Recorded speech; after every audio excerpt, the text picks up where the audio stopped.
తాజాగా రాజ్యసభలో కేంద్రం ప్రకటించిన సమాచారం ప్రకారం విదేశాల్లో భారతీయుల మీద దాడులు విపరీతంగా పెరిగాయి. మరీ ముఖ్యంగా ఈ 7 సంవత్సరాలలో 2021తో పోల్చుకున్న ఈ 5 సంవత్సరాలు తీసుకున్న 2026 వచ్చేసరికి విదేశాల్లో భారతీయుల మీద దాడులు 7 రెట్లు పెరిగినట్లు భారత విదేశాంగ శాఖ రాజ్యసభలో కన్సర్న్ మినిస్టర్ రాజ్యసభలో చెప్పినటువంటి విషయాలు. 2021-22లో ఆ భారతీయుల మీద విదేశాల దాడులు పదుల సంఖ్యలో ఉంటే అధికారికంగా నమోదైన వాటి గురించి మాట్లాడుతున్నాం. 26 వచ్చేసరికి అధికారికంగా నమోదైనవే సెంచరీలు దాటిపోతూ ఉన్నాయి అని. భారతీయుల మీద దాడి 7 రెట్లు పెరిగింది అని అఫీషియల్గానే కేంద్రం ప్రకటించినటువంటి సమాచారం. బాధాకరం, భారతీయుల మీద దాడులు పెరుగుతూ ఉండడం.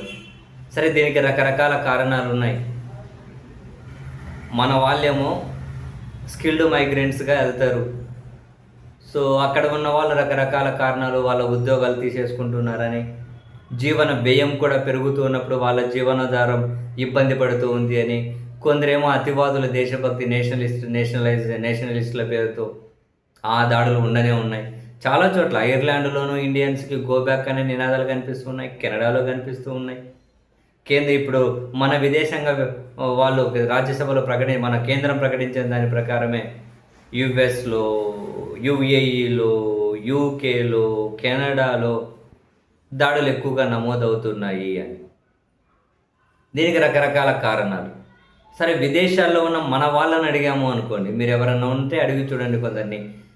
కొందరు ఏం చెబుతారు అంటే, మన వాళ్ళు కూడా కొంచెం మారాలిలే అంటారు. అందరినీ ఉద్దేశించి కాదు, ఎక్కడైనా కనుక కొందరు చేసే పని కూడా మొత్తం కమ్యూనిటీ మీద పడుతుంది కదా.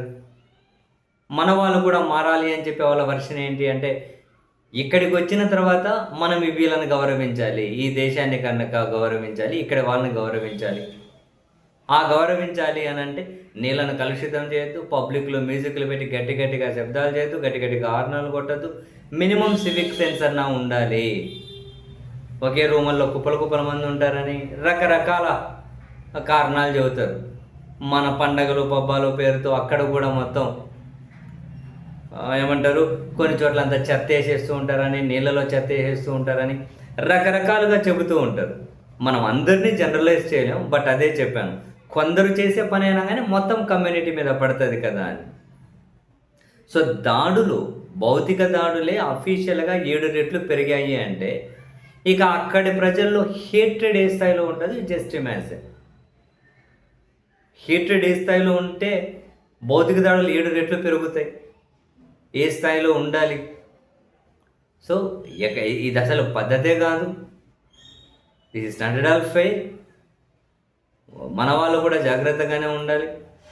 రెగ్యులర్గా మనం వింటూనే ఉంటాం. మొన్న ఇవన్నీ 4 రోజుల కిందట కూడా నేను న్యూస్ చూసా. మన వాళ్ళు అక్కడే ఏదో పండుగ పేరుతో మొత్తం అంతా చెత్త అంతా ఒకటే దగ్గర పోగేశారని, అక్కడ లోకల్ వాళ్ళు అది తీసేయండి అని చెబుతూ ఉన్నా మన వాళ్ళు వినడం లేదు, అక్కడ నుంచి వెళ్ళిపోవడాన్ని మనం చూడొచ్చు. సో మన కల్చర్ని మనం గౌరవించుకోవచ్చు, పర్లేదు. మన కల్చర్ని అమెరికా వాళ్ళు ఇంకొకరు గౌరవించడం అంతవరకు ఓకే, కానీ మొత్తం వాళ్ళ ఎన్విరాన్మెంట్ చెడగొట్టేస్తున్నాము అని అంటే వాళ్ళకైనా కోపం రాకుండా ఉండదు. అలాగే దాడులు చేయమని ఎవరు చెప్పట్లే, అంటే హేట్రెడ్ పెరగడానికి ఏదో ఒకటి కారణం అవుతుంది కదా అంటూ ఉన్నాను. బట్ ఏది ఏమైనా భారతీయుల మీద దాడులైతే ఖచ్చితంగా చాలా బాధాకరం.